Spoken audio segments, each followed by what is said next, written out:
Hello दोस्तों, आज हम पढ़ेंगे केमिस्ट्री में पढ़ेंगे अधातु और उनके यौगिक। तो पहले जानेंगे कि धातु किसे कहते हैं, अधातु किसे कहते हैं और यौगिक किसे कहते हैं। तो धातु और जैसे धातु जो होता है वह तत्व होता है, जैसे कि कठोर होगा, मजबूत होगा, टूटने पर टूटेगा नहीं, तन्य होगा, चमकीला होगा, जैसे कि वो विद्युत का सुचालक भी होता है। जैसे कि एग्जाम्पल में आपका हो जाएगा सोना, चांदी। और अधातु वो होता है कि जैसे वो मुलायम होगा और ऊष्मा और विद्युत का वो कुचालक होगा।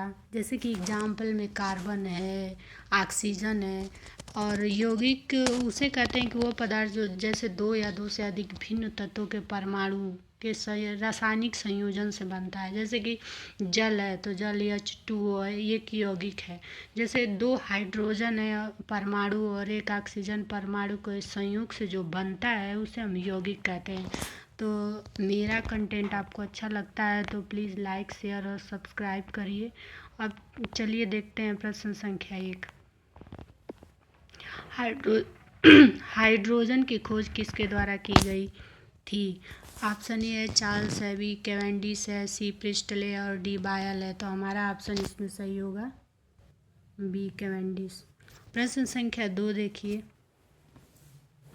सूर्य का लगभग 70% भाग निम्नलिखित में से किससे बना है? ए हीलियम से, बी कार्बन से, सी ऑक्सीजन से और डी हाइड्रोजन से। तो हमारा ऑप्शन इसमें सही होगा डी हाइड्रोजन से। प्रश्न संख्या 3 देखते हैं। कौन सा तत्व ब्रह्मांड में सर्वाधिक मात्रा में उपलब्ध है? A nitrogen, B hydrogen, C oxygen और डी सिलिकॉन। तो हमारा ऑप्शन इसमें सही होगा बी हाइड्रोजन, ब्रह्मांड में प्रचुर मात्रा में उपलब्ध है। प्रश्न संख्या 4 है। सामान्यतः निम्न में से किसे भविष्य का ईंधन कहा जाता है? ए है हाइड्रोजन, बी है मीथेन, सी है प्राकृतिक गैस और डी है इथेनॉल। तो हमारा ऑप्शन सही होगा हाइड्रोजन। ये सारे क्वेश्चन मोस्ट इम्पॉर्टेंट हैं। प्रश्न संख्या 5 है। वह तत्व जो अम्लों का आवश्यक तात्विक घटक है। ऑप्शन आपका दिया है A nitrogen, B hydrogen, C oxygen और डी हीलियम। तो हमारा ऑप्शन 5 का सही होगा बी हाइड्रोजन। प्रश्न संख्या 6 देखते हैं। वह तत्व जिसका परमाणु क्रमांक तथा परमाणु भार दोनों एक समान होता है। ए है हाइड्रोजन, बी है लिथियम, सी है ऑक्सीजन और डी है क्लोरीन। तो हमारा ऑप्शन इसमें सही होगा ए होगा हाइड्रोजन। प्रश्न संख्या 7 है। हाइड्रोजन के समस्थानिकों की संख्या कितनी है? तो हमारा ऑप्शन है ए का 2 है, बी का 3 है, सी का 4 है और डी का 5 है। तो प्रश्न संख्या इसका 7 का हमारा ऑप्शन सही होगा बी 3। प्रश्न संख्या 8 है। निम्नलिखित में कौन हाइड्रोजन का समस्थानिक नहीं है? समस्थानिक नहीं है। ए है प्रोटियम, बी है ड्यूटेरियम, सी है ट्राइटियम और डी है ओजोन। तो हमारा ऑप्शन इसमें सही होगा डी ओजोन। प्रश्न संख्या 9 है। निम्नलिखित में कौन हाइड्रोजन का समस्थानिक नहीं है? नहीं है। ऑप्शन ए है प्रोटियम, बी है ड्यूटेरियम और आपका सी दिया है ट्राइटियम, डी इट्रियम। तो हमारा ऑप्शन 9 का सही होगा। प्रश्न संख्या 9 का हमारा डी सही होगा।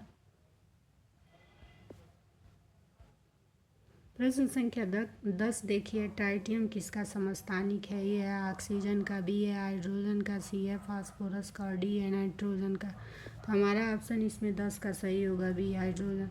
मैं आपको जब पढ़ाऊँगी तो समस्थानिक, संभारिक, समनिष्ठानिक बताऊँगी। पहले हम क्वेश्चन को देख लेते हैं। प्रश्न संख्या 11 है। निम्नलिखित धातुओं में से कौन सी धातु नमक के तनु अम्ल हाइड्रोक्लोरिक एसिड की क्रिया से हाइड्रोजन गैस नहीं देती है? ए है एल्युमिनियम, बी है सी है Fe और डी है Zn। तो हमारा ऑप्शन इसमें सही होगा 11 का बी। प्रश्न संख्या 12 देखते हैं।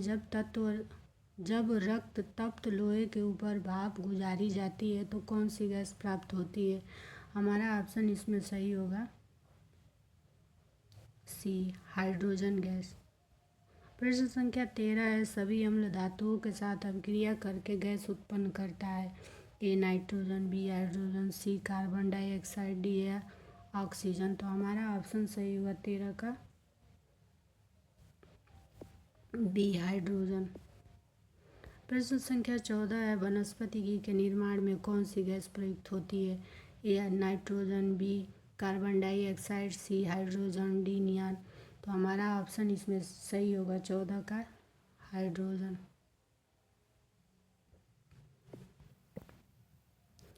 प्रश्न संख्या 15 देखते हैं, खाना पकाने के तेल को किस प्रक्रिया द्वारा वनस्पति घी में परिवर्तित किया जाता है? हाइड्रोजनीकरण द्वारा, बी क्रिस्टलीकरण द्वारा, सी आसवन द्वारा, डी उपचयन द्वारा। तो हमारा ऑप्शन 15 का सही होगा ये हाइड्रोजनीकरण द्वारा। प्रश्न संख्या 16 है, निम्नलिखित में से हाइड्रोजन के बड़े खंडों को कौन अवशोषित करेगा? तो ऑप्शन हमारा सही होगा 16 का ए पैलेडियम का कोलाइड विलयन। प्रश्न संख्या 17 है, पैलेडियम तथा प्लेटिनम के समान धातुएं विशेष परिस्थितियों में हाइड्रोजन का बहुत अधिक आयतन अवशोषित कर लेती हैं, धातु द्वारा अवशोषित हाइड्रोजन कहलाती है। तो हमारा ऑप्शन सही होगा 17 का बी अधिधारित हाइड्रोजन। प्रश्न संख्या 18 है, जल एक उत्कृष्ट विलायक है क्योंकि इसके अणु होते हैं हल्के भार वाले होते हैं, उदासीन हैं, अत्यधिक ध्रुवीय हैं, अध्रुवीय हैं। तो हमारा ऑप्शन 18 का सही होगा सी अत्यधिक ध्रुवीय। प्रश्न संख्या 19 है, आयतन के अनुपात में जल में हाइड्रोजन और ऑक्सीजन का अनुपात होता है। सारे क्वेश्चन मोस्ट इम्पॉर्टेंट है। 2:1, 2:1। प्रश्न संख्या 20 है, भार के अनुपात में जल में हाइड्रोजन ऑक्सीजन का अनुपात।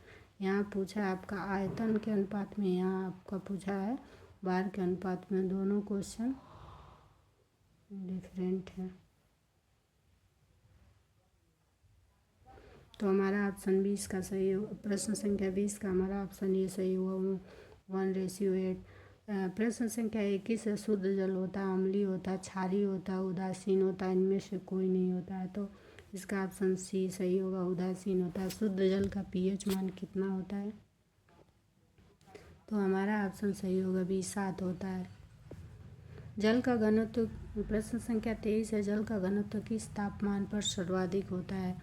ए 0 degree centigrade, B 4 degree Fahrenheit और C 4 Kelvin, D 4 degree centigrade. तो हमारा ऑप्शन 23 का सही होगा डी। प्रश्न संख्या 24 है, 0 डिग्री सेंटीग्रेड से 100 डिग्री सेंटीग्रेड तक गर्म करने पर पानी का घनत्व होता है। तो हमारा ऑप्शन इसमें सही होगा 24 का ए। 0 डिग्री सेंटीग्रेड तक बढ़ता है और फिर घटता है। ऑप्शन आपका दिया है बी 0 डिग्री सेंटीग्रेड तक घटता है, यहाँ घटता है फिर बढ़ता है। तो ऑप्शन ऐसे ही गलत है। ऐसे ही तापमान बढ़ने के साथ बढ़ता है, ये भी गलत है। तापमान बढ़ने के साथ घटता है, ये भी गलत।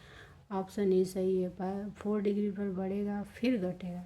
प्रश्न संख्या आपका 25 देखिए, हाइड्रोजन सल्फाइड या हाइड्रोजन क्लोराइड की तुलना में जल का उच्च क्वथनांक किसके कारण है? ए ध्रुवीय सहसंयोजक आबंध, बी हाइड्रोजन आबंध, सी वांडर वाल्स आकर्षण, सी द्विध्रुवीय रोधन। तो हमारा ऑप्शन सही होगा 25 का बी हाइड्रोजन आबंध। जल का, प्रश्न संख्या 26 है, जल का रासायनिक सूत्र है। तो ए है O2, बी है CO2, सी है H2O, डी है CH4। तो हमारा ऑप्शन सही होगा सी H2O।